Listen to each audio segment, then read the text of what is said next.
Hello friends, welcome to my home kitchen. આજે આપણે બનાવવાના છે આંડવો, પણ આજે દાળ ચોખા પલાળવાના નથી। હંમેશા અમે આવી રીતે લોટ બનાવીને તૈયાર કરીને જ રાખીએ છીએ। તો આની અંદર ચોખા અને ચણાની દાળ છે, એ બંને વસ્તુને મેં ઘંટીની અંદર દળીને આ રીતે લોટ તૈયાર કરી લીધો છે। તો આ લોટને છાશની અંદર મેં પલાળીને રાખ્યો હતો, 5-6 કલાક પહેલાં જ પલાળી દીધો હતો। તો તેની અંદર સરસ એવો આથો આવી ગયો છે। તો આપણું આ જે ખીરું છે એ હવે આપણે બનાવવાનું છે। તો તેના માટે મેં અહીંયા દૂધી લીધી છે। તો દૂધીને આ રીતે છોલી લઈશું। તમે જ્યારે પણ આંડવો કે ઢોકળા બનાવવા હોય તો આ રીતે લોટ તૈયાર દળીને મૂકી રાખીએ છીએ, ફ્રીજમાં એને સ્ટોર કરીએ છીએ। જ્યારે પણ બનાવવું હોય ત્યારે ઇન્સ્ટન્ટ અમે આ રીતે ખાલી લોટને પલાળીને પછી બનાવી લઈએ છીએ। તો દૂધી છીણીને પણ મેં આની અંદર નાખી દીધી છે। હવે આપણે મસાલા કરીશું, જેમાં હળદર છે, થોડું લાલ મરચું નાખીશું, થોડું ધાણા જીરું પાવડર અને થોડું સ્વાદ પ્રમાણે મીઠું નાખીશું। હવે આપણે તેમાં થોડી ખાંડ નાખવાની છે અને હવે બધું સરસ રીતે મિક્સ કરી લેવાનું છે।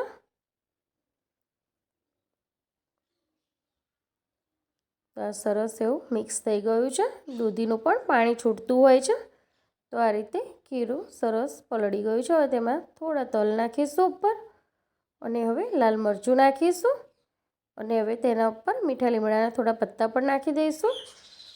તો આંડવાનો વઘાર હું હંમેશા આ રીતે જ કરું છું। તો તેલ ગરમ કરી તેની અંદર રાઈ અને જીરું નાખીને ઉપર આ રીતે નાખી દેવાનું અને આ રીતે મિક્સ કરી લેવાનું। જો તમે આ રીતે બનાવશો આંડવો તો ખૂબ જ ટેસ્ટી ને સરસ બનશે।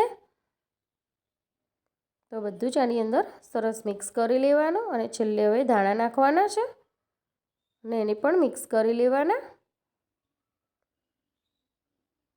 તો બધું જ સરસ મિક્સ થઈ ગયું છે। તો આપણું ખીરું બની ગયું છે।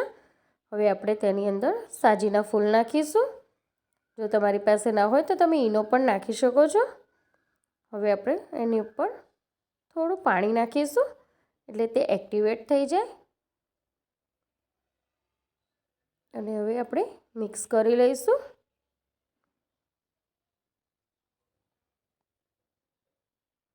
તો આપણું આ